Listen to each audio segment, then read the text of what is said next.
नमस्कार दोस्तों। आज 26वें दिन मैं आप लोगों को कुछ ख़ास खबर बताना चाहूँगा। अभी रात के लगभग 12:30 बज रहे हैं।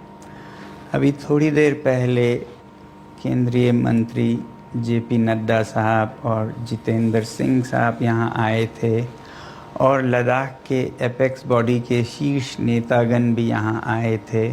और उससे पहले आप लोगों को मालूम है विभिन्न राजनीतिक दलों के लगभग 65 सांसदों ने आकर और हस्ताक्षर देकर हमसे अनशन तोड़ने के लिए कहा और वो संसद में इस मुद्दे पर नीट पेपर्स और परीक्षाओं की प्रणाली पर चर्चा करेंगे, ये आश्वासन दिया।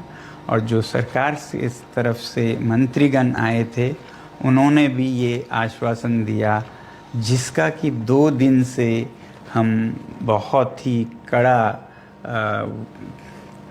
क्या कहेंगे, एक तरह का बार्गेन चल रहा था कि मुझे आश्वासन चाहिए और लिखित में चाहिए, और इसमें 2 दिन लगे और मुझे इसलिए अनशन पर 2 दिन और बैठना पड़ा, और ज़्यादा भी बैठ जाता तो आखिर में आज उन्होंने लिखकर आश्वासन दिया है